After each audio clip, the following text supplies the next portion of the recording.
as they come into turn number 4, looking to go green flag this time by. The 2020 Solid Rock Carriers Cars Tour season is underway.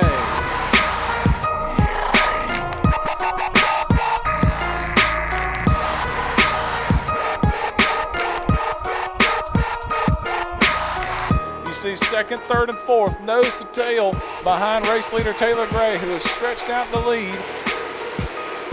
Just over a half a second advantage. And contact in turn 2. Lane Riggs goes around. Brandon Pierce right there with him, and the caution is out. Lane Riggs goes for the spin cycle in turn number 4. Might have had a little help there, and the yellow flag is out. They were battling right there for a spot inside the top 5, and Lane Riggs with damage on the left rear of his race car. The left rear is down on the 99 of Riggs. Left rear flat for the 99 of Lane Riggs.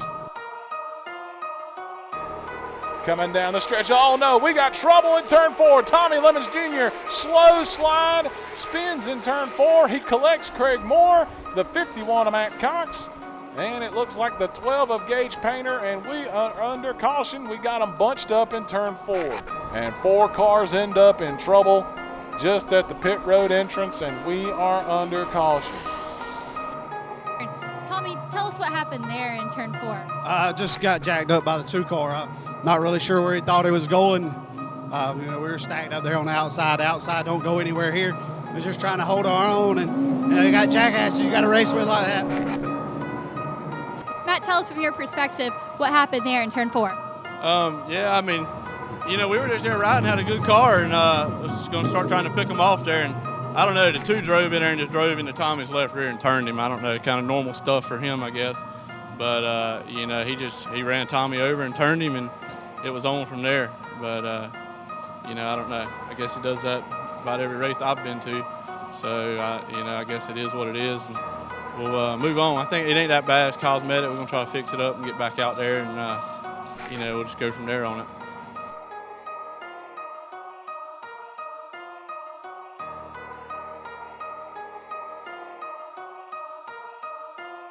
One more lap to go. Taylor Gray takes the DGR Crosley forward down into turns 1 and 2 for the final time. Down the back straightaway, the 1 lap car in front of him, and plenty of room out back as his lead is 1.4 seconds over Deke McCaskill. And a turn 4 for the second time in his career. Taylor Gray is the winner at Southern National. Deke McCaskill finishes second, Connor Mosack third, Josh Berry fourth, and Lane Riggs fifth.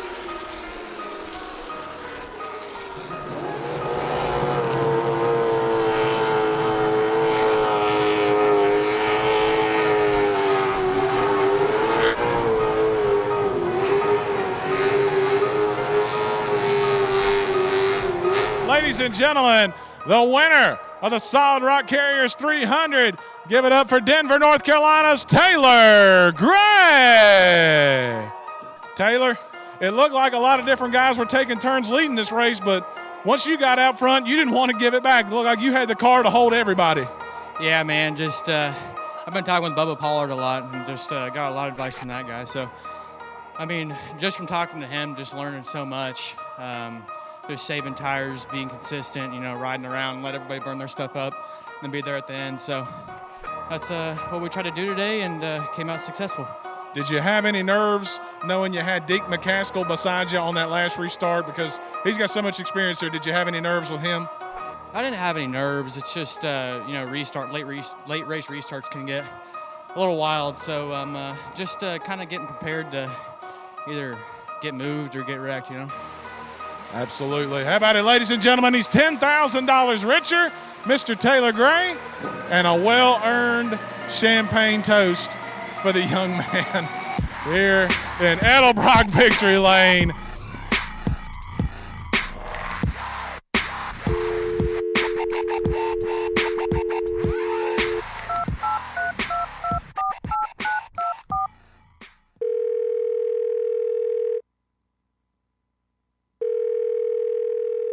Joining us now, Chris Ragle, the marketing guru for the Cars Tour Series, and on race day, the race director. So calling the shots during the race weekend and trying to move along the brand of the Cars Tour during every waking moment on every other day that's not a race day. So, Chris, welcome to the first post-race show for the Cars Tour, the Solid Rock Carriers Cars Tour. How awesome is that to finally have a title sponsor after all your hard work has finally paid off? Well, yeah, it's first of all, it's glad to be back with you guys, Race 22, and everyone there. So it's glad to be back with you guys, and yeah, glad to have Solid Rock Carriers on board. Glad to finally get the 2020 season underway. It was a lot of work, a lot of things here in the off season, but we're officially underway, and excited to have Solid Rock Carriers on board. Look forward to having them for multiple years. It's a multiple year deal, and it's finally here, which is a good thing. Oh, absolutely. And one of the biggest things that stood out is, of course, to the racers. The first thing I want to know is how's that going to benefit the racers and things like that. 12% purse increase from second back through the field, and I think that's really huge because that's, for the racers, it's all about dollars and cents and how much is it going to cost to, if nothing else, make my tire money back, and how far do I have to pull to make my tire money back. And from the racing, I think every position was really important, and I think, 12% increase from second on back through the field, that's something to be very proud of. It is, and it was, from our standpoint with the tour, it's not just one division, but two divisions. Right. So anytime, from the Cars Tour standpoint as a business, that's a 24% increase in your purse altogether. So, but it's huge, it's big. The overall purse where it affects everyone. We are also able to add other programs to every race. This year we've able to get a couple other supporters, and just the growth of the tour. I know Upchurch Performance and Performance Center. They both helping us out with the most laps led every race. That's a $500 cash bonus every race that we do. We have Riding Manufacturing putting up bonus money. So at any super late model race that if you were on the elite list, we'll get in that a little bit later. But that was a $5,000 bonus. There's just several different partners that came in on top of Solid Rock Carriers. It's just the growth of the tour that kind of got us where we're at. So we were able to add a lot of other additional programs in addition to just the general purse that made that will make and made the 2020 season such a good season to look forward to, and I think this is just the tip of the iceberg for this first race here. What was the seed? Where did the seed that grow from? Because I know I'm kind of thinking, at the end of the season for the tracks, from the tracks point of view, they want all the heavy hitters. They want the Philip Morris. They want the Peyton Sellers. They want the Bobby McCartys. They want the Lane Riggs, the touring guys, the guys that stay at the tracks. They want all of those big names to come to their marquee event. And, of course, the Solid Rock Carriers Cars Tour marquee event is the big show in Orange County, $30,000+ So last year I know you put the word out. Hey, you called out some of these hot shoes that stay at the tracks that really like to race under the NASCAR banner or what have you. And called them out, said, hey, man, this is the best of the best. Where are you at? Did that, set the seed to really get your mind going? Say, hey, what else can we do to get some of these guys to set forth, to call these guys out, because you got a list, right here, all the track champions for both, super late models and late models, to give them financial reason to come here and race with us. Yeah, I mean, I think it's a combination of both. We want to make sure we, take care of our own, cultivate the seed that's already growing here with our guys, and I think we've done a pretty good job of that. That's why you see the Touring 12 program. We got Lucas Oil on board with that, and we've made that program better. A lot of the guys stay the same. 8 out of the 12 were returned again, and even. I think you'll see, guys like Trevor Ward, who's not on the program, was still racing with us. So we want to take care of our own, but we did come up with the, bonus of champions for late model stocks that that awards, track champions in the region and state champions and all that other stuff, $200 bonus anytime that they run all year, any race. Every time we go into these events, we have, the MPM Marketing, Hometown Hero Award, where we give either 3, 2, or 1 free tire to those top 3 in track points. So it's not that we want to take these people away and take these guys away from their local tracks. I mean, at the end of the day, the Cars Tour on the late model stock side, we just race 10 events, right. Just 10 events. And as per like this one this past weekend at Southern National, I believe Hickory may have been is the only other, track that weekly track that was racing. So, 9 or 8 of our events, some places further up north, they haven't even started racing again, and we're going to be racing our second race here on March 21st, and then our third race of the year on the first week of April, and some of those tracks haven't even opened yet. So at the end of the day, there's 7 to 9 races or so that perhaps go against their schedule. So really, we still want, quote unquote, those Cars Tour guys to go out and race and support their weekly tracks. We just want to also see, those, we want the best of the best. We want all parties. We want, if you want a track champion, or if you won at your track and you've won a lot of races, come try your hand, come race with us, come experience. It's, as going back from the UARA days and even now, a lot of the cool thing about the late model stock tour, it's seeing those tour regulars going against those local stars. Oh, absolutely. There's nothing I like more that I like to see. And a lot of these tracks now are running every other week or a certain, type schedule to where when we come around and we're close enough, there's nothing more. I'd like to see a Mike Looney, a Peyton Sellers, a Greg Edwards, Eddie Johnson, who is a gentleman's racer, been around since, Moby Dick was a mentor, I've done this stuff for a long time. And I remember Eddie Johnson from way back. Barry Beggerly, was racing for national title with Dennis Setzer, back in the, late 80s or early 90s or something like that, So, he's still putting on shows and won the track championship last year in Orange County. So, and that would give our, see those guys race against our regulars. I mean, how awesome would that be to see a field with those guys in there? So, and that would just be, the fans would win, for sure. Absolutely, and that's kind of what it's about, and that's all level guys. You got those guys, but even obviously, Southern National, we had a guy like Chris Chapman, that's a regular right there. The Southern National came out there and ran with us, and that's what we want to see. We want to see those local guys, come compete with us whenever we come in their backyard. I think that's kind of the cool thing about having a tour. Yeah, and same thing with the super late models. Race 22, we mainly focus with the late model stocks, and by the tour, open the doors with the super late models on the dual race weekends. We got to pay attention to those guys too, and I think it's awesome to have Bubba Pollard finally coming into this market. You read about guys like Bubba Pollard and some of these other super late model hot shoes that we never did get to see until, within the past, 7, 8, almost 10 years, until super late models finally started coming back around, after the big, NASCAR series that used to run years ago. Then there wasn't any super late model action for a long time.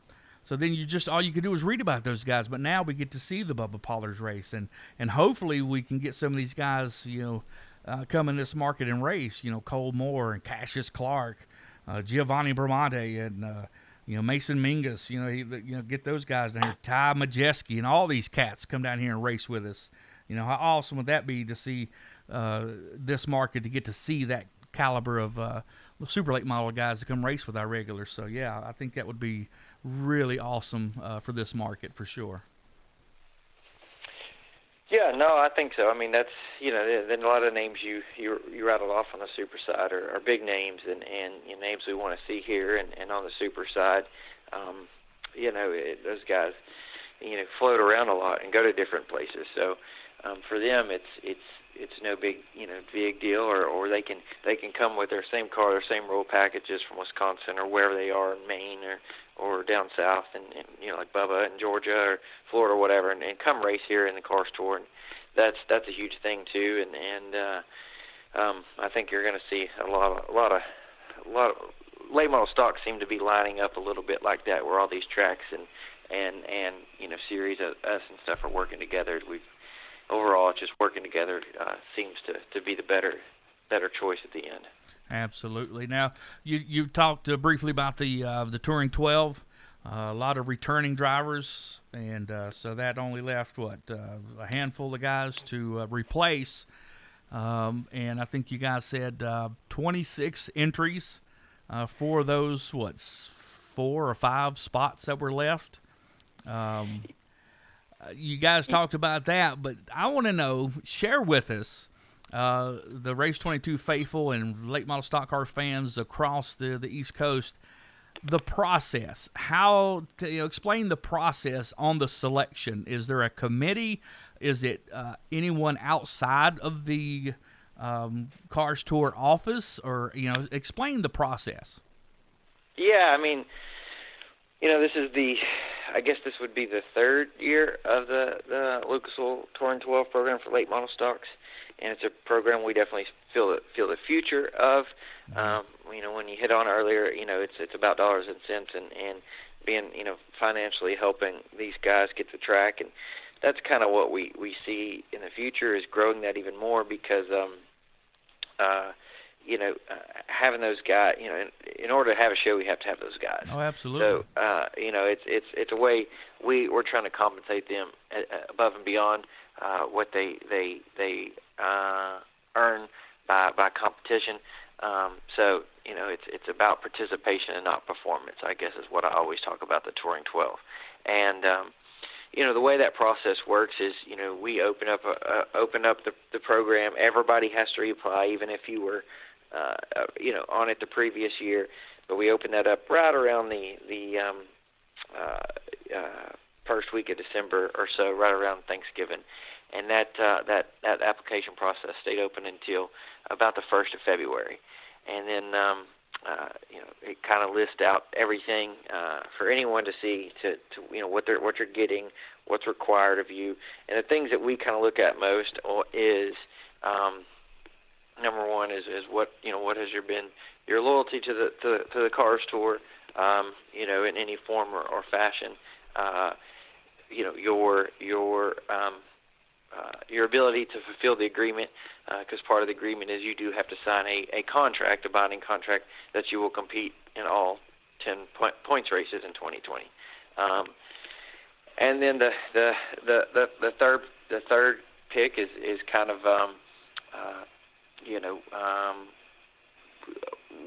who we feel that will be best for the tour on a long term, to grow and to build a fan base and fulfill the appearances and those obligations to sponsors and fans and things like that. That would just be a good ambassador for the tour, is kind of what we look at it at. So those are kind of the 3 categories that we kind of look at, and once we get all of our applications in, it's pretty much just internally here in the office, on myself and Jack, and Keely, just kind of sitting down and going through and say, hey, look, this is what this guy's done, and this is where he's at, and we kind of look at it a little bit as owner, and who the driver is, if they're separately, if it's the same person. There's a lot that goes into it, and whenever you have 7 or 8 returning and about 15 or 16 that you have to get down to 4 or 5, it was tough. It's the toughest it's ever been. I would not want to have to make those decisions. I got to be honest with you. I would not want to have to make that decision. It's not enjoyable, and it's just like the racing say. Especially when you're a race director, it's like you're never going to make everyone happy. They already you're hate you. Going to make someone happy. That's right. Yeah, it's tough. I know it is, because somebody's not going to be happy, and somebody's going to really take it personal, and it's tough. there's no guarantees going into it. I'm sure. So it's tough. I know it's tough. It's a tough decision. I know I would hate to have to be the one to make those decisions, but it's a good class. I think It is. it's a very sharp class. You see, Minnie Tyrell, bless his heart, he couldn't hardly get things going without had to look good in practice and had got that thing going stronger and stronger each time they were on the track, and doggone had nothing but trouble before they can even get going at the drop of the green flag. But I know they'll come back stronger than ever because that is a good crew. They got great equipment, and I know they were just heartbroken. I felt so bad for them, and didn't have a Touring 12 winner, but the highest finisher, of course, was Deke McCaskill. So that group was off to a good start. Most of them ran pretty good. Chad McCumbee led. Bobby McCarty ran up there. Brandon Pierce made some noise. So did Lane Rigg. We're going to talk about Ronald Hill a lot here in just a little bit. Boy, I am so tickled for him. Chad McCumbee led some. Corey Heim mixed it up a little bit. Tyler Matthews was up there running. Nolan Pope was running strong there in the middle stages. So pretty strong group there of the Touring 12. So we wanted to mention those guys. So let's jump in and talk about race number 1 was the late model stock cars. This past Saturday, Southern National Motorsports Park. The Solid Rock Carriers 300 presented by SRI Performance. Man, how exciting was it to finally get it to the racetrack, Chris? I know you worked so hard and you feel like you never get an off season. Although on social media, it looks like you had a pretty fine off season there in tropical setting there. Looks like for you there. So it looks like you did enjoy some time off. But I know you're always working if you're sitting still. But I know it had to be awesome to get back to the track. But I don't know about you, but we got to mention David Lightning Saunders. I'm sorry. When I got to the track, before I walked on through the gate, my heart was kind of fluttering, and kind of said a little prayer to myself. Him, and we had so many losses in the off season. Man, it was really tough. What a tough off season. We lost in yesterday. David Rogers, a super late model great from Florida. Yeah, another guy too to mention that he was a car store, actually our head late model stock tech official, but Greg Harvey. Yeah, Greg Harvey, yes. Yeah, was a staple on the UARE tour for a while, but it was kind of a little thing that we kind of talked about with our officials and stuff like that, and definitely had some thoughts and stuff on our internal meetings when we were there at the track. So it was definitely tough and different to not have Lightning there, and that's whenever you've got a guy that's such a big impact, not only for us but the late model stock industry. It's kind of it's just a different feel initially. I don't know. I'm probably not the best at that kind of stuff, but I always feel like time is probably the best medicine. For things, and definitely not forgotten, but just kind of helps things a little bit. But it was cool to see. The tech building. Michael Diaz over at Southern National. Yeah. Him and them had kind of named the tech building there after Lightning there, and actually, a lot of people probably don't know about this, but on Sunday there was a big late model stock and track and chassis builder kind of seminar that kind of getting everybody on the same page, and that was that seminar was kind of named after Lightning. So definitely a lot of memories there, and so it was a little different, but we did what he would want us to do, Absolutely. And he always said, keep on. So that's what we did. Yeah, absolutely. And a long-time friend, I mean, way back in the Stone Ages of longtime friend Craig Murto. Known him for a long time, covering this stuff, and we lost him as well. So before I walked in, I thought, man, I really dedicate this season to Craig Murto, longtime friend. I think Langley's got some things he wants to announce in the upcoming future, but I'll let him do that. But that one was tough, losing Craig. I've known him for a long time. I was out of the sport for a long time, but I kept up with him. Loved the guy, absolutely loved the guy.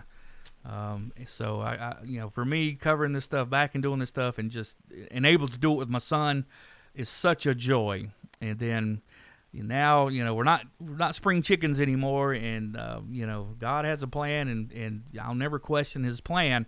But it's tough and it hurts, and you're right, time, and try to stay busy, and dedicate. For me personally, I'll dedicate this season and try to work just as hard to keep him just as proud as always for Craig. But yeah, it's awesome to finally get the racing season 2020 underway.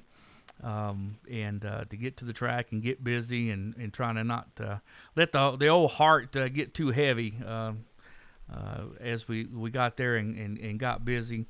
But it's awesome to get to the track and see all the new colors and all the sheet metal not bent yet, and everybody all excited, and the drivers all new uniforms. Everybody's crisp and clean, and everybody's all geared up, and see the drivers with their new teams. It's awesome to see, the Falk Performance, with their new drivers. Jonathan Finley, which is, he's a veteran late model driver. Usually they have a development driver, so that's a unique situation, and we want to get with him and put him on one of our other podcasts. But it's awesome to see all these new faces that have committed to the tour with the late model stocks. So that's got to be exciting for you to see these new faces and to see them eagerly to jump up and to race with you guys. Yeah, it's definitely cool to have new people. That kind of maybe feels like you're getting we're heading in the right direction. Is whenever it attracts new people, new people as of all ages. Obviously, like you said, you mentioned, a couple of young guys in Jonathan Schaefer and Connor Mozak, who had a great run. Gage Painter is another one. Matt Cox, but it's also cool to get those veteran guys that maybe you finally caught the eye in or it worked out where they can come run, like Chad McCumbee. Another big one, I think he'll be a big asset to the series, is Mike Darn. Right. Mike Darn will be an asset to the series, I feel like. Oh, yeah, he was running really super throughout the course of the race. Qualifying, when they qualified, it was kind of cool when they had to practice. I know I wasn't there Friday. It was a little windy, so I don't know how that affected the cars. That track's pretty fast, but it's kind of like a Myrtle Beach deal. The track is kind of abrasive. I know Mike and the staff put the what's it called? VTEC. I was calling it the wrong stuff all weekend. I called it something different every time we talked about it. But it's the PJ1. There you go. I'll call it PJ. PJ on the track. And did they apply it twice? Once before the event or on Friday, and then on Saturday between practice and qualifying, correct? So we only did it once. That was kind of a call that I made, okay. And we just put it on before qualifying there on Saturday. Okay. We put it on pretty thick, pretty heavily. Actually, Mason Diaz, Michael's son, who you also see racing a little bit in late models in the E Series and have done some truck stuff like that. He got in there and worked his tail off, and they put that PJ1 on the second groove, and really it made for some of the best racing that I've ever seen, and I've heard that repeated from a lot of people who've seen a lot of races at Southern National. I mean, at a lot of points during that late model stock race, it looked like Talladega at 70 miles an hour. Absolutely, the racing was phenomenal. It really was. During qualifying, everybody was surprised that the track was changed between practice and qualifying, but it was the same for everybody. So, there was no sense, getting all tore up. And that's what the drivers kept saying. I don't like it, but it's the same for everybody. So no big deal. It's the same for everybody. So, but the track, everybody said, it was kind of slicker than what I thought. I was expecting this and I was expecting that. But you just answered that question by saying you guys laid it on pretty thick, so that stuff doesn't dry instantly. So I'm sure it was kind of gummy or gooey when they went to qualify. Yeah, I mean that was, it was the thing of we felt like that was the right time because it was a day race, and when it was cool in the temperature, and the track really has to be clean for that to all happen, and based on the time and everything. And when we did it, we felt like that was best. And when we did apply it, we just applied it in the second groove up. Right. After paying attention of 2 days worth of practice, 95% of the people are running right on the bottom. And after watching, probably a majority of the same guys, saying that they wish we hadn't done it. After watching them make mock runs, watching them right on that white line all the way at the bottom. We felt like it was in an area that wouldn't be really used too much, right, except for under racing conditions. Well, the race, we can't say that enough. I was there, then I went back and watched to make sure, because I'm not as mobile as I once was. Now, Daniel, he'll fill me in on some of the other side of the track, but I went and watched it to take notes on something I missed. The racing was phenomenal. And while I'm at it, I meant to do this first thing. Tip of the cap to Tyler, filling in for Tony. He did a fantastic job. I love Tyler as it is, and I love his work. He prepares. He has a soothing voice and a wonderful speech pattern. He gets the job done, and he comes prepared, and he delivers. But, man, he did a wonderful job. Absolutely. I definitely echo that. He's great to work with, class act, great personality, and just a great fit for the organization. So definitely like having Tyler there on the mic. Yeah, and Jacqueline seems like she enjoyed working with him. They had a pretty good chemistry and looked like she was having fun and seemed getting more and more comfortable doing that and running around doing her thing. I know she really enjoys doing the pit road, and we were down there swapping notes and messing around on the social media, and looked like she was really having fun and enjoying herself as well, and really having some good reports, and was right there in the middle of things in the big melee there on turn 3 or 4 rather. She was right there in the middle of things, getting some good reports down there. Yeah, no, and Jacqueline does a good job, and I do think they worked well together, and fans coming to the track this year will, she's been doing a lot of pit road, reporting, which she'll do that a little bit there with the broadcast, but fans will get to see her a little bit more, and something that we're trying to move to. She'll kind of be the event host that that we'll see, kind of in the driver introductions and fans coming in and talking to people, and just kind of interacting, and when we get into these night races where the days are a little bit longer and time's a little bit more, talking with people in Fan Fest and things like that.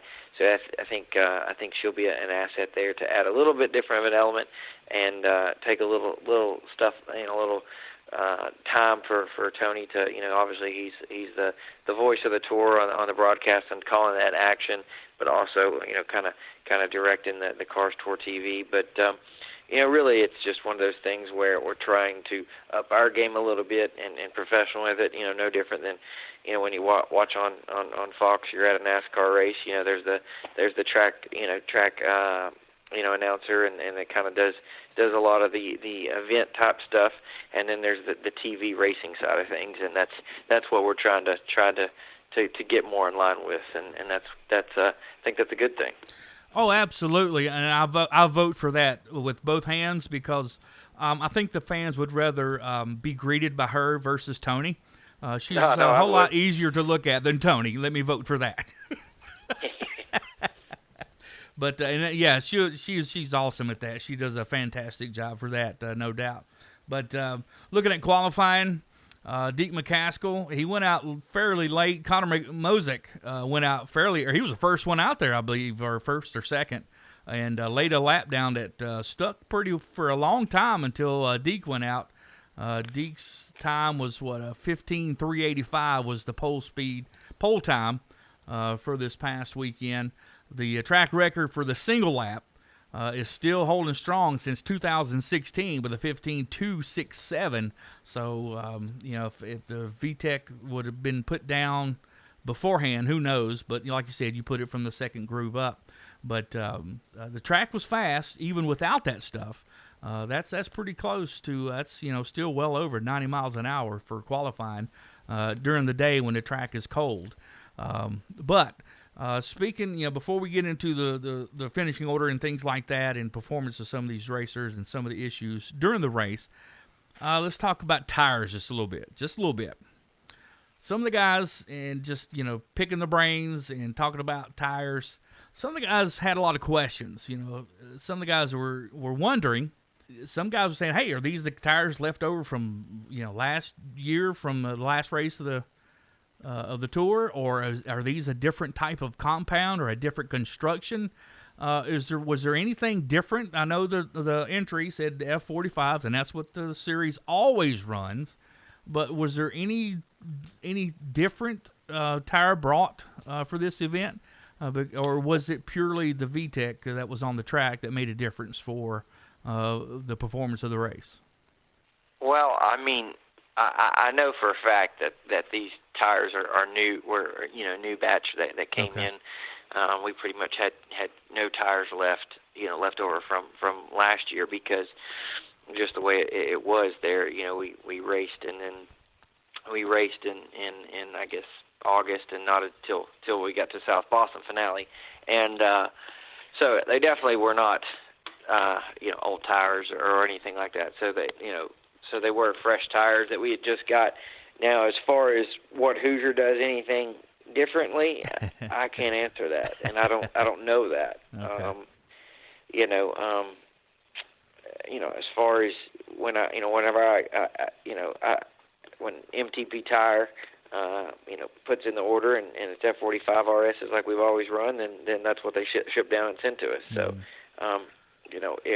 if there's something that they're doing or something that could be a little different, I don't know. I mean, that I guess that kind of would be a very unknown thing on the Cars Tour side, So tires being fresh, yes. Okay. Were they made any differently? If they were, I don't know that. Okay. And so that's probably that's just the truth and shooting you straight type thing is and could have been the track. I don't know. Okay. It's kind of like a lot of things. I feel like you have that first race, and let's all jump to conclusions on race one. You know what I mean? That's right. So we got Hickory here in a couple weeks and see and So as far as I know, it was status quo on tires. Yeah, and listening to some of the guys, and I remember this back in '98. There was a change in plants where I think they were the Goodyear Eagles, the bias ply. I think they were the Goodyear Eagles late model stock tires, and they changed plants on where they made them, and it made a big difference on how they performed, how they ran, and how you run them in and all that good stuff. And that's all they changed is where they made them. So something like that popped in my head. I thought, well, did they change plants or did they get them from a different plant? So just the way my mind works. So I just wonder if, from listening to the guys, I thought I'd throw that in there. Just wondered if they had preview to that information. So just thought I'd throw that in there, Chris. Yeah, absolutely. All right, let's take a look at the top 10 finishing. Some awesome racing, like we said, throughout the whole race. Some really good competition racing. Everybody we talked to, we're still just grinning and just off to a great start. That's going to be a tough act to follow, no matter what is the next track. Hickory, Always provides a great, fantastic race. I don't care what they say. There is 2 grooves there. It just depends on if you're man enough to use it. That's what I was told. That's what I was told. I'm just saying. I'm not saying that I would. But we had 4 leaders. Let's see, Deke McCaskill led, right off the bat for the first 26 laps. Craig Moore freight trained him there, caught him off guard. I did a post-race interview with him, and he said he was ready to cruise and thought some of the veterans were. He said he figured around lap 50, 60, some of the young guys would try to play rabbit, and he said next thing you know, he saw the number 1 go by. He said it really surprised him. Taylor Gray, of course, led. Chad McCumbee led some, so then he had some rear end issue or something like that where he fell back. But fantastic racing, double wide racing through the field. There was a couple of issues through the middle portion of the race. We'll talk about that just briefly. There was some contact between Trevor Ward and Bobby McCarty, and both drivers were sent to the back. Now, is this, if you're part of it, you're going to the back, is this something new, or is it a judgment call on each time, or how's the philosophy this year on contact or spins or anything to do with contacts during the course of the race for the late models? Well, try to keep it consistent as years past.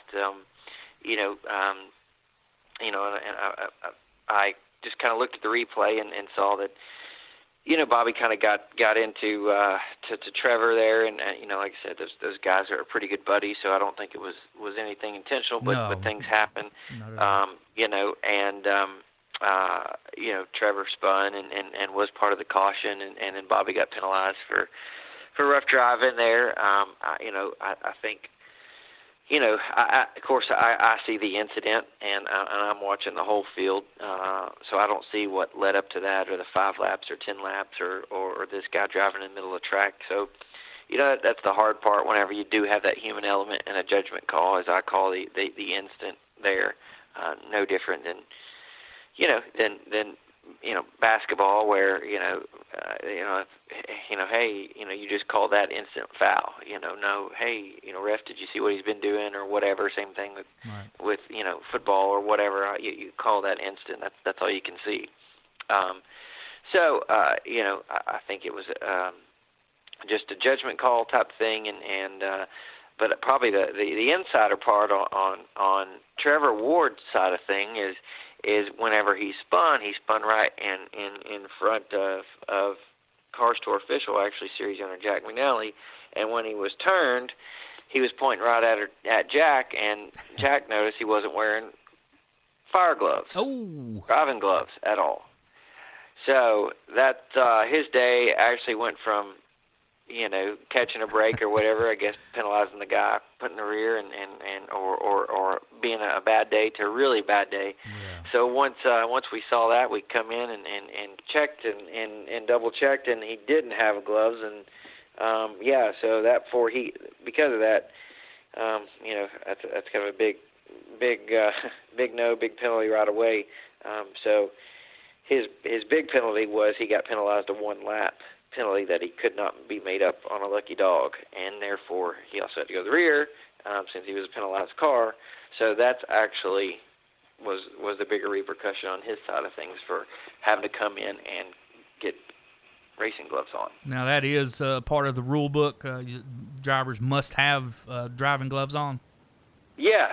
I mean, it's a safety thing, I agree with that. Fire suit, helmet, fire, gloves, driving shoes. Those are all kind of part of the elements that on the safety side of things, and as we've seen with a couple of these incidents, and at all levels, but especially the track level, and if you want to go talk to somebody about what fire does at the late model stock level, go talk to Bradley McCaskill or look at his skin graphs or things like that. Right. He'll be the first to tell you that stuff like that's important. Absolutely, yeah. You don't want to wish you had him for an incident that's too late. Absolutely, and he knows better. I'm sure his pop Dean was not too happy with him for that. Not for yeah, getting. Like I said, it's not a thing he does on a regular basis. Maybe it was just just a mistake. But Right. anyways, we had to get that fixed up there. Yeah, and on Bobby's side of things, I mean, he's such a meticulous driver. Knowing him, he's watching that car and knows the weakness, so he's nestled up for that car to make a mistake. And if the driver makes a mistake and they make contact, then it's on that other driver.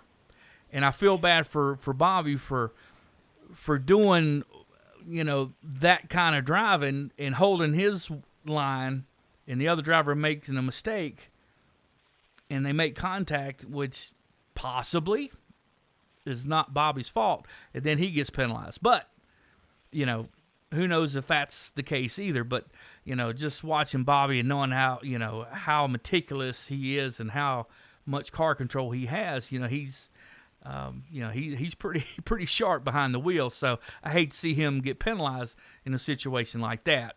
If if that was the case. But I've seen him do that a lot in where it's not a penalty or not rough driving. So it's one of those things. It's not Bobby's not a guy who has a big history of that. This race with tire strategy and conservation, you kind of, depending on what strategy, the thing that I wanted to convey, depending on what strategy, you saw guys that have strategy that stayed up towards the front and Right. packed race and saved tires, but always kept their position towards the front meticulously. Yeah. And then you had guys that just hung out in the back or whatever and saved tires this way. But the message that I thought that as a whole is if you were the guy that stayed in the back and held your strategy, you need to race everybody just as the guys up front did that packed race. Right. You don't because you have more tire left. You don't have presence over racing them a different way than they had raced in the first 75 laps or so each other. So Southern National is a place that traditionally we haven't had two grooves where you could it would be it would kind of going back to Talladega or Daytona reference, it would be like getting stuck in the middle, or getting stuck on one side and the whole line goes by you. That's traditionally what Southern National has been. We'd go in there, and if you got stuck on the outside and didn't get down to the bottom, then you got freight train and go from 5th to 15th. But this year, because of the PJ1, guys ran side by side for lap after lap, and there was two grooves, and guys like Chad McCumbee and others, they went to the front that way. Yeah, absolutely. And I really thought watching, those guys do their thing, and kind of wondered in those last 25, 30 laps how much they'd have to fend off some of these guys that were cruising, like the 2 car and like the 44. Thought that those guys were going to be hard to fight off later in the race. Depending on how things fell in line.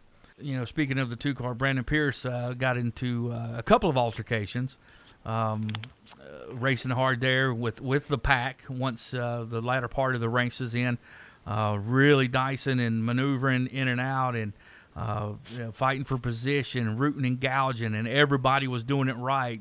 If a car had position, the spotters was on the right there, and everybody was giving and going, and it was just some fantastic racing. And he and Lane Riggs got together, sheet metal. It was mostly cosmetic, and had a flat tire, had to pit.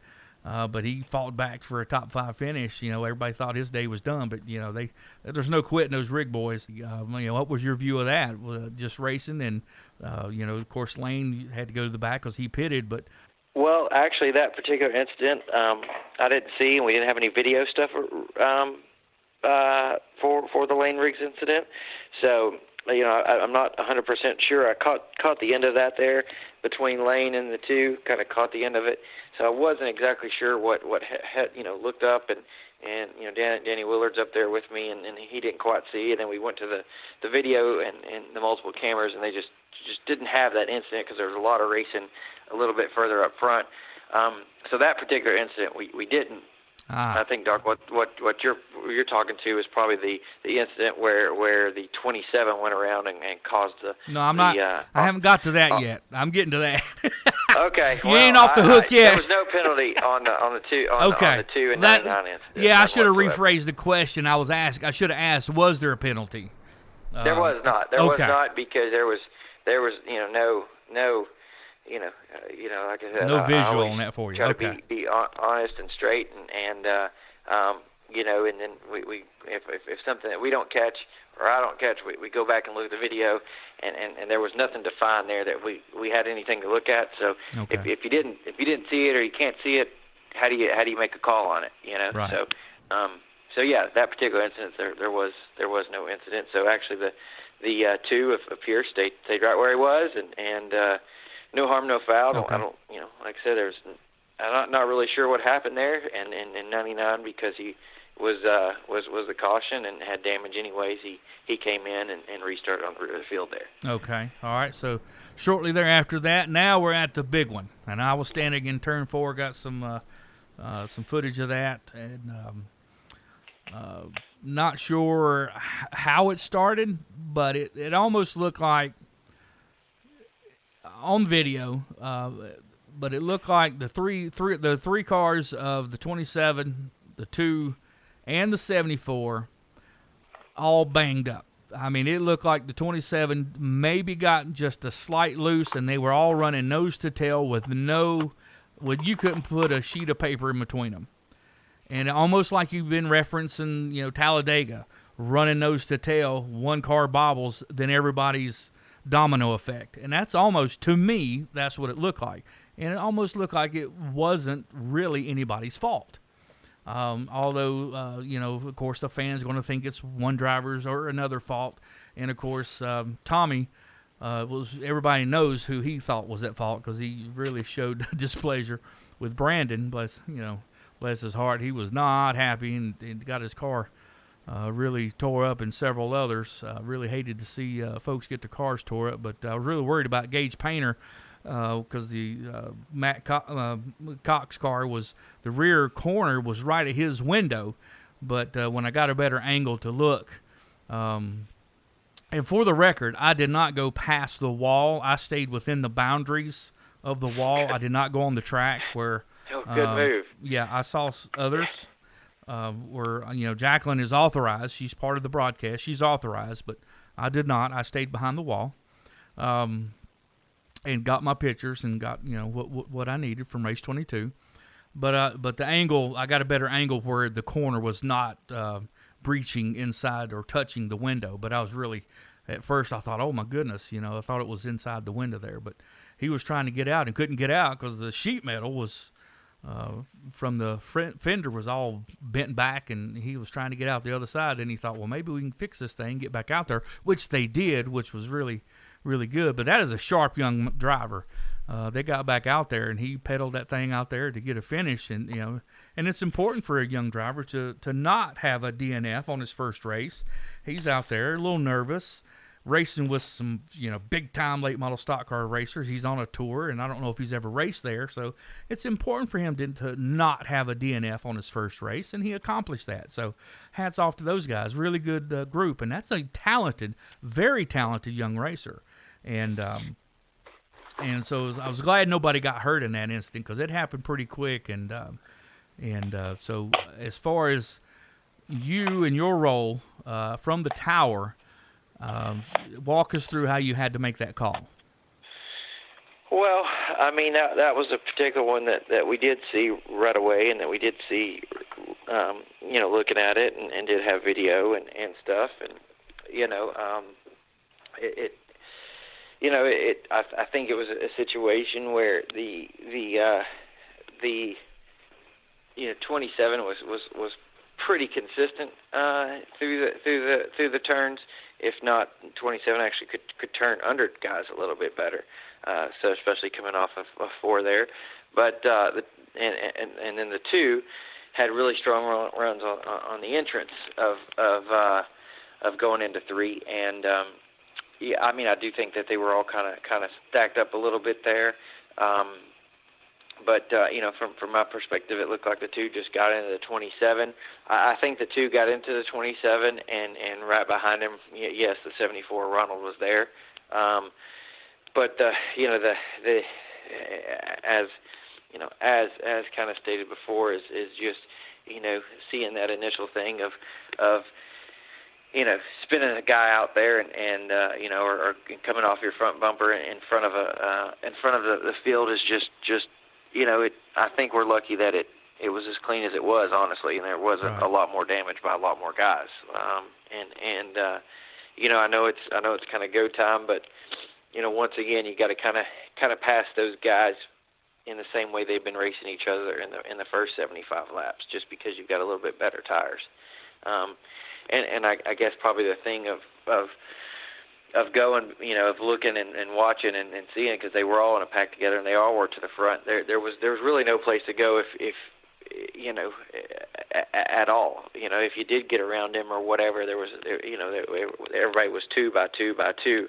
Right, there was no escape. Yeah, so there was no place. You really weren't going nowhere. So no contact whatsoever would have been the best strategy at the time. And I know things happen, and that's just part of it. And Brandon's really good at Southern National. We all know that. He's a good racer there. He won. He was the defending winner of the race. Right.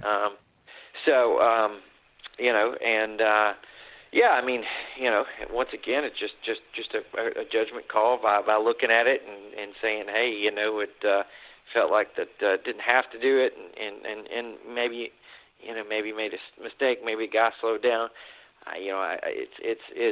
It's just the referee side of a sport. So Brandon texted me after the race and said he didn't agree with the call, but understood or whatever, and we'll move on and go to Hickory, and I totally agree. Like I said,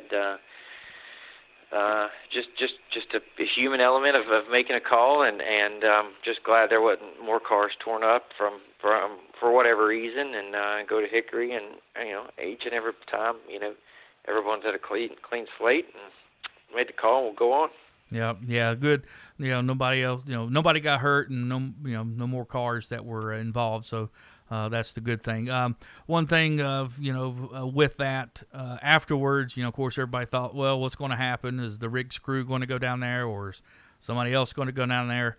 Well, of course, the reporter in me was curious as well. So I gave Daniel, my cameraman that you finally got to meet. So he was, he's been geeked up for 2 months. Hard to handle. Could not wait for the season to start.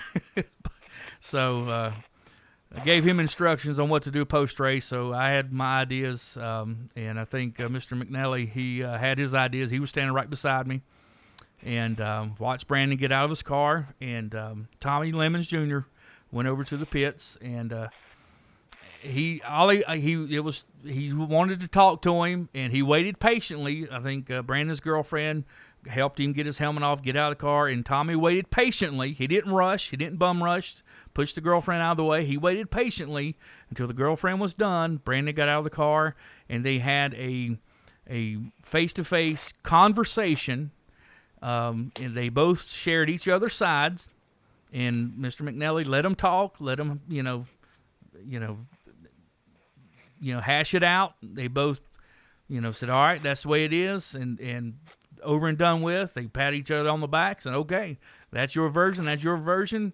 All right, whatever, that's the way it is. All right, that's the way we're going to race. See ya. And, I was there, and, myself, my style, I'm going to let them talk.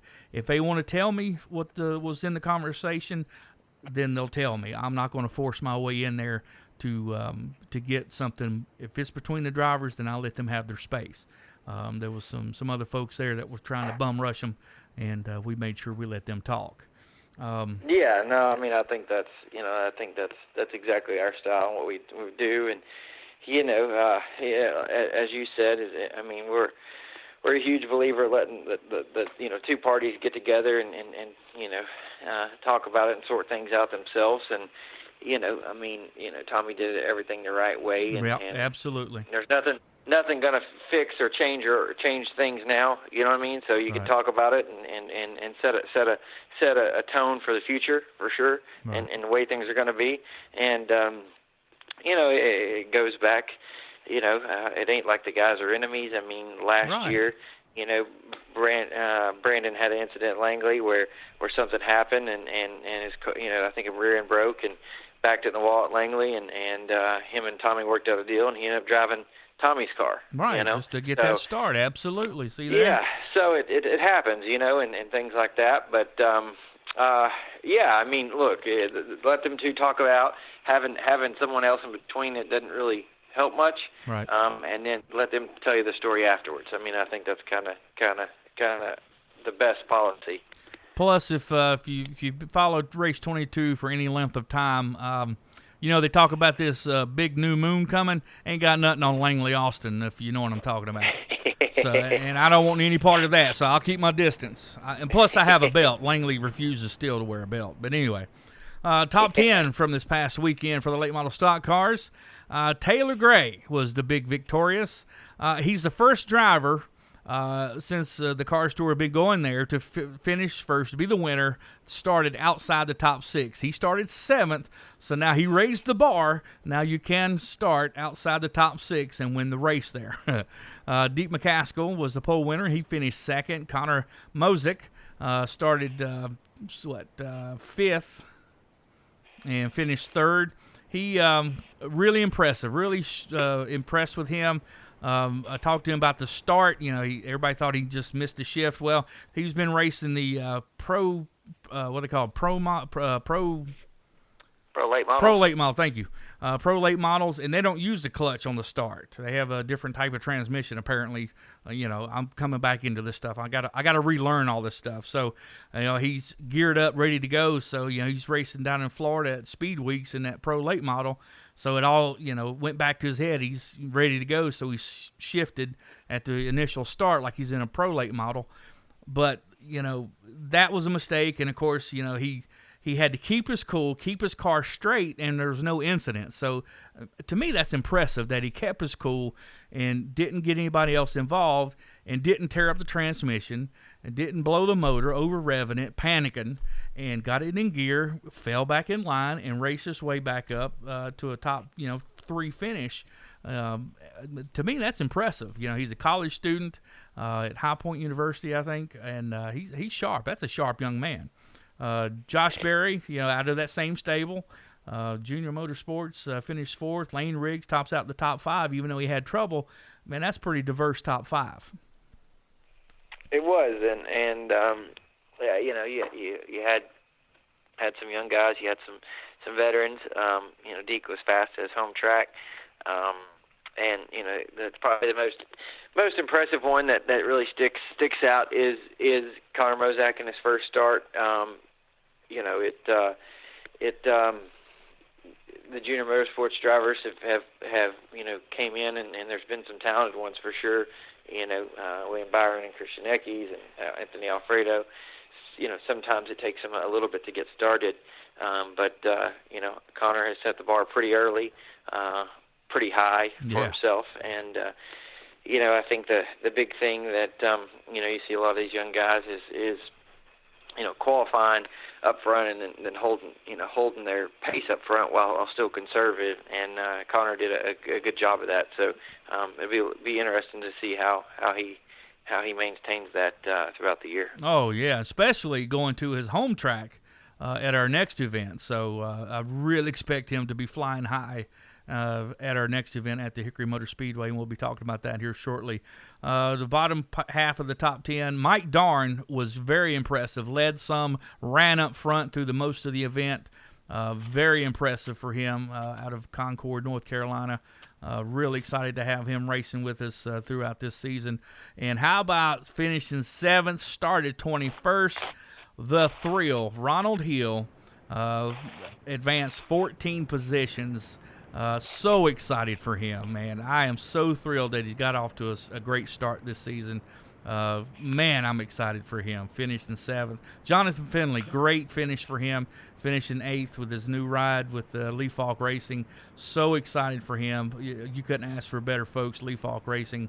Jonathan Schaefer, very sharp young man. Finished in the top 10 his first race with the Toyota folks.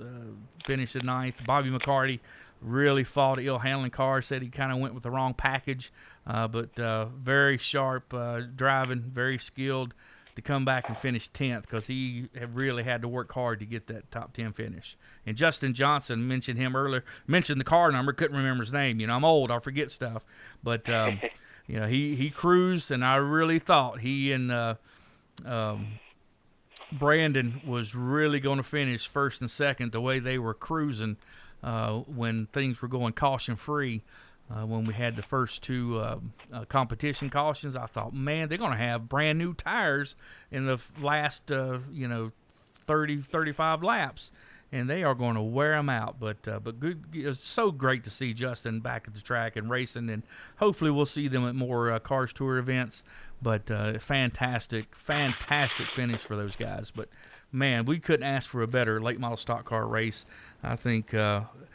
That alone, folks got their money's worth, no doubt about it. But there was some more racing. Super late models, the fans got to see some fast, lightning super late models at the event this past weekend, Southern National Motorsports Park. They were fast, 15.138, almost 96 miles an hour qualifying out there. Matt Craig was the winner, started 2nd. How about Trevor Knowles? He's pretty much his home track out of Fuquay Verena. I don't know if I said it right, but it sure is the best I can do. Driving for a buddy out of Oklahoma, Donnie. Fantastic car owner, man. You talking about somebody that loves racing, to come all the way from Oklahoma to race with the Cars Tour. Man, how exciting is that you got guys coming to race with the super late models from way up north, Maine and Connecticut, and now Oklahoma, to provide rides for guys like Trevor Knowles. And I think they're running the whole season. Or pretty close to it. Yeah, Trevor will go for the championship this year. That's awesome, fantastic, and what a combination, because they won the race last year, and they're going to be strong. Stephen Nass finished 3rd.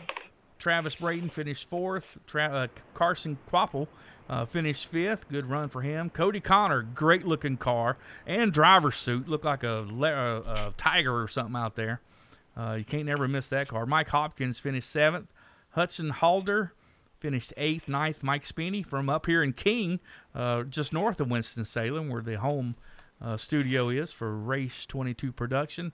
Austin McDonald rounded out the top 10 out of Canada. So absolutely thrilled to have Austin racing with us, and got him a top 10 finish. But some other news, some of the top cats there. Bubba Pollard was coming on strong there. I had a question about that. He was in an altercation there last year, had a fine and was suspended 5 races. Correct me if I'm wrong there, Chris. It's only been 2 or 3 races, but don't get me wrong. Don't get me wrong. Now let me preface that I am absolutely thrilled to see Bubba Pollard racing back with the Cars Tour. Absolutely love the guy. He wasn't very talkative. I didn't press him for anything. I hadn't seen him since Martinsville when he raced the late model stock car at Martinsville. But I just noticed he wasn't a whole lot talkative, so I don't know if he was happy or not, but I didn't really interview him, didn't talk to him much. But and I know he wasn't happy because he had a tire going down there late in the race, but he was coming on strong. But I wanted to ask you about that. Did he submit an appeal? How did that process go? He did. He did do that. He submitted an appeal, and no different than we've had, in direct past with Brandon Setzer, and same amount of races, same did the whole process, and Jake Crum and whatever it may be. Yeah, so it was Bubba did the same process, and everybody did the same and did the thing, and moved on and was there with us there at Southern National. Well, I'm absolutely glad how does that appeal process work now?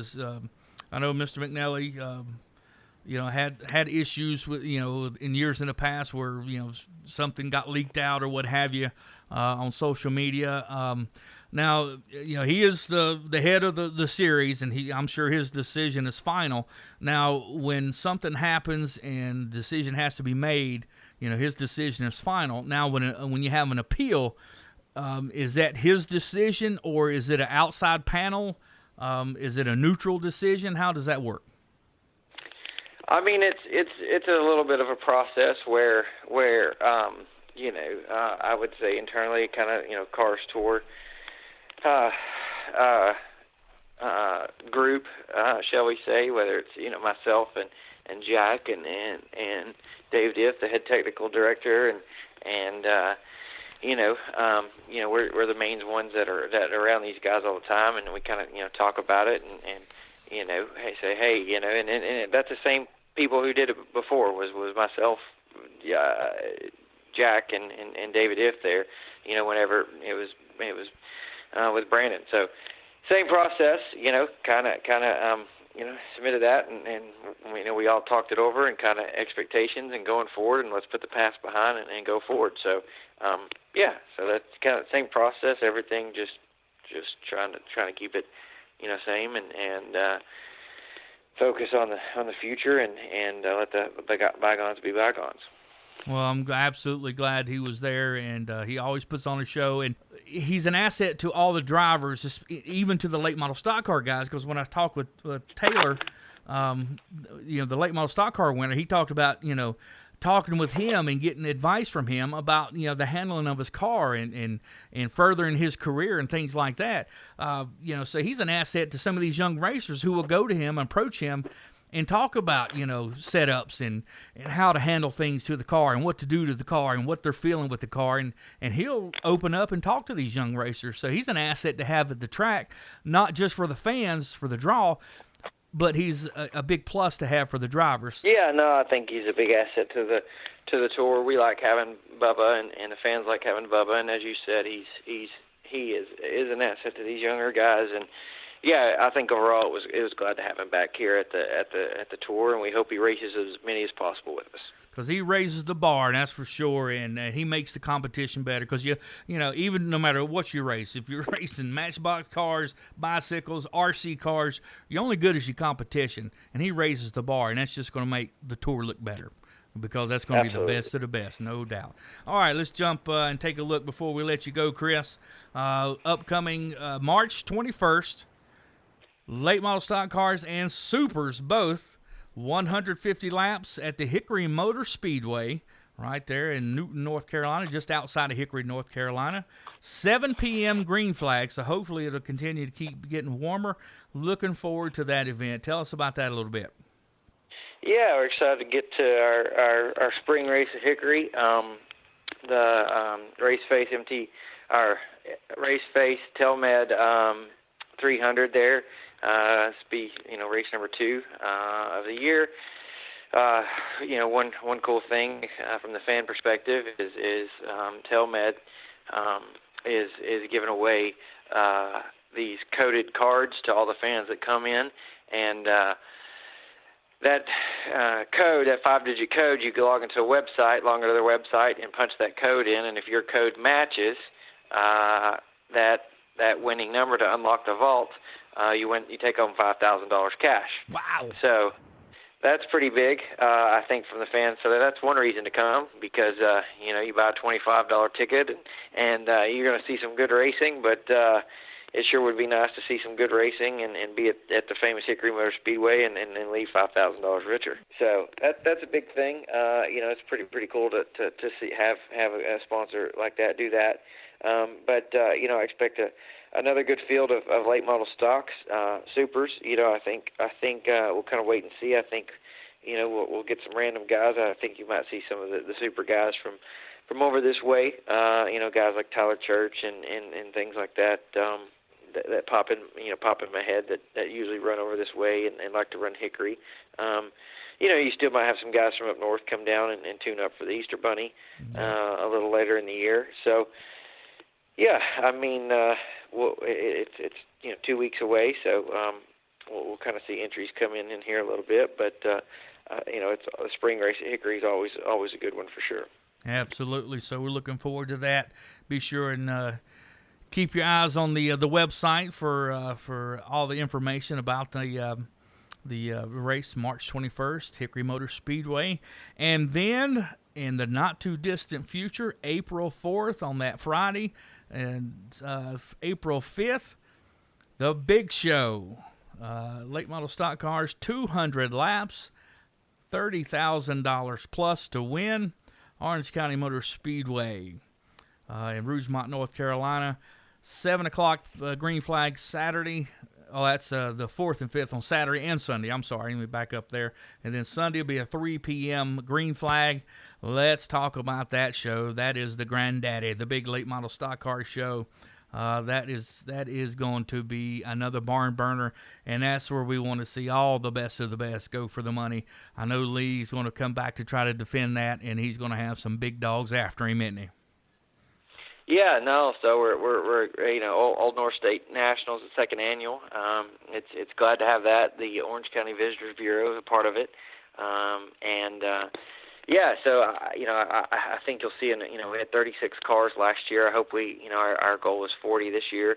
28 spots are starting field. So I expect a big season, our big event during the season there at Orange County, and that's just a great race and racetrack.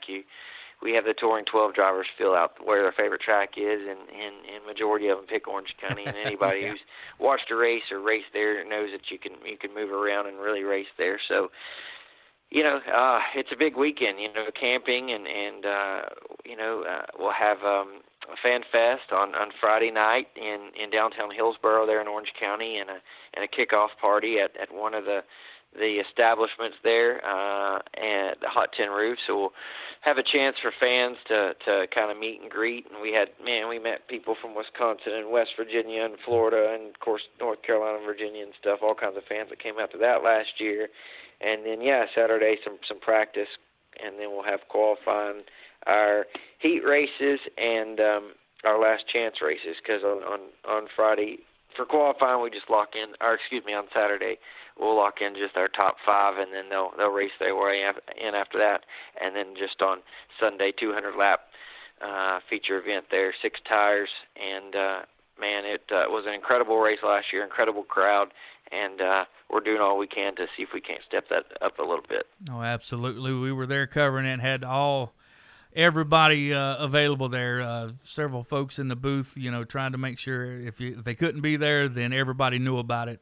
For Race 22 covering it, and then the broadcast, with Tony and all the things that he had going on. So it was absolutely a fantastic race, and no surprise to see Lee do his thing. He is extremely well there and such a smart racer, and he loves to conserve them tires. Everybody think, well, he's done, halfway he's running, well back, and then all of a sudden, here he comes with them fresh tires and wears them out. So if people are paying attention, maybe they can learn something.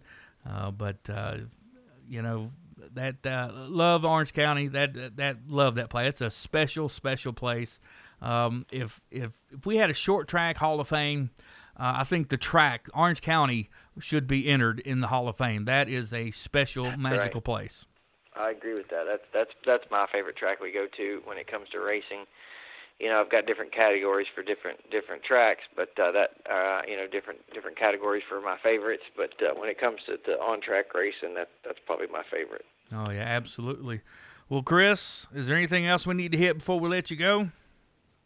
I think we've covered it here. It was a big one here to start the year. So just look forward to seeing everybody and talking to everybody, and looking for another good one. First night race, Saturday night under lights, air conditioned by nature. That's right. On March 21st. All right, yeah. Hopefully the old coronavirus will be gone, and no threats of that. It's a lot of folks are panicking about this thing, and some of the schools are closing now.